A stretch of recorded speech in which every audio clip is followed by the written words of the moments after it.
So, the Galaxy S26 Ultra. Let me tell you what's new.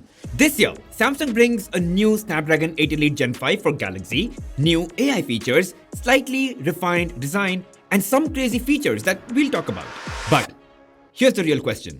Is this a meaningful upgrade or just a very polished spec refresh? Just how different is it from last year's Galaxy S25 Ultra? What offers are on the table and is it actually worth it? So let's break down what actually changed and what hasn't. First, does it actually look new? Okay, compared to the S25 Ultra, they've removed the camera rings, so I think it looks a little nicer now. The camera housing is a bit more prominent like the Fold 7. The S26 Ultra is a bit more rounded than the S25 Ultra, so it's going to be slightly more comfortable.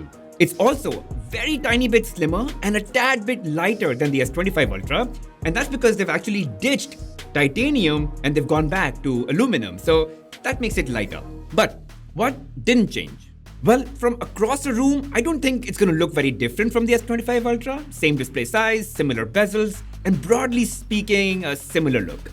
Oh, but the S Pen has changed a bit. So now it's got this slanting spring tip and you can put that back in any direction without causing any damage. And no Bluetooth features are coming back to the S Pen.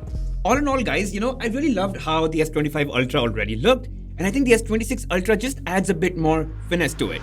But now, let's talk about the one killer feature of the S26 Ultra, and it's a feature that's not going to show up in benchmark scores, but it might save you from any awkward situation in public, and that is privacy display. So if someone is trying to peek into your phone, you just turn on the privacy display and it works like a privacy filter that makes your screen appear dark from the sides. And this is interesting because most brands are actually chasing brighter displays, but Samsung is trying to control where that brightness goes. So much so that you can choose, just to darken notifications or certain apps or when entering a pin or a pattern. And so this kind of solves everything while giving you privacy on demand. Thank you, Samsung. But yeah, it's only on the S26 Ultra. And finally, it's now a legit 10-bit display, so definitely richer, more color accurate, and other than that, quite similar to the Galaxy S25 Ultra. You get Gorilla Glass Victus 2 protection front and back, the same anti-reflective display, and similar brightness as well. Now guys, I'm not going to talk too much about performance because, quite frankly, you do need some time to really test it out. But yes, you do get the latest and the best Snapdragon 8 Elite Gen 5 chip for Galaxy, so it's going to be nothing short of excellent. However, the S26 Base and the S26 Plus is getting Exynos 2600, at least in India.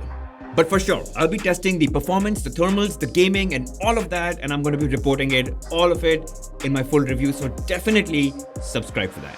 Now, honestly guys, the hardware upgrades this year were predictable, faster chip, minor design tweaks, but the story of the S26 Ultra isn't in its metal or silicon. It's actually what Samsung has gotten new into the software, what they've changed in the software.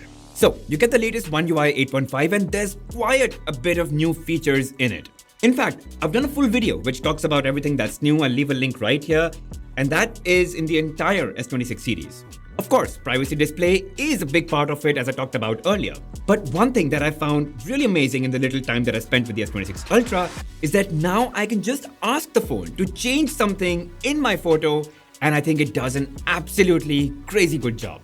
Now, it's not that you can't take your photo elsewhere, upload it, give a prompt, and then change it. Sure, but to be able to do it on your phone without using anything else, nice. But on top of all of this, there's now partial screen recording, there's failed authentication lock that prevents misuse of your phone, there's private album now to secure your photos, there's weather animation on the lock screen, and even on your alarms. The phone can now keep track of changes that you make to your photos while editing. Now, 100%, there's a lot more stuff that I haven't talked about, but I really want to leave something for the full review, so let's hold on for that. Now, let's talk about cameras. A lot of it is just like the S25 Ultra, except it seems that there's an improvement in the aperture. But camera performance is something to really test thoroughly, so I'm going to hold my judgment for now and we'll definitely look at that in the full review. But from what I can tell you, I definitely expect better low-light photos, faster processing, and this time they've actually added APV codec for video recording, which is a lot like ProRes, so you get high-quality cinematic videos. But I think it's a lot more efficient, it's lighter in weight, So definitely something that I'm excited about. But yeah, otherwise, everything that you saw in the Galaxy S25 Ultra is there in the S26 Ultra, and there's more, but we're gonna have to test that out. Now, honestly, these were all the big highlights of the Galaxy S26 Ultra. Obviously, there's the Galaxy S26 Base and the Galaxy S26 Plus. But apart from minor design updates, One UI 8.5 and Exynos 2600, there isn't really a massively significant change that you'll see in the Base and the Plus. But give me a chance until I review them, so I'll hold off any judgment calls. Now guys, I am making this video before the launch, so I don't know the prices right now, but once this video is live, I'm going to leave the final prices in the description and in the pinned comment, just so you know. Also guys, if you pre-book this in India, I think you can get the 512 gigs version for the price of 256 gigs version, which I think is a pretty sweet deal if you anyway plan to bag the Galaxy S26 Ultra. There might be some bundle offers as well, which I don't know right now. Again, I'll leave them in the pinned comment. Now guys, before I can conclude, I really want to give you my hot take, okay? So in 2026, it's not going to be so much about power and performance. It's going to be more about how that power is being used and optimized and delivered for experiences. And that's what I'm really keen to find out about the S26 Ultra because, well, that's one of the key flagships we look forward to every year. But how are the cameras this year and how do they compare to the camera giants? How good is the battery this year? Should you go for the S26 Ultra or is the S25 Ultra going to be good enough? What all are the minor quirks of One UI 8.5? How frequently am I going to be using these AI features in my everyday life? I can't wait to figure out all of this stuff for you and, bring out every tiny little thing that I find good or odd about this phone. But you guys won't find out anything if you don't hit that subscribe button. So definitely subscribe, hit that bell notification icon, mark all so you get notified as soon as I put out that video, and see you in the next one.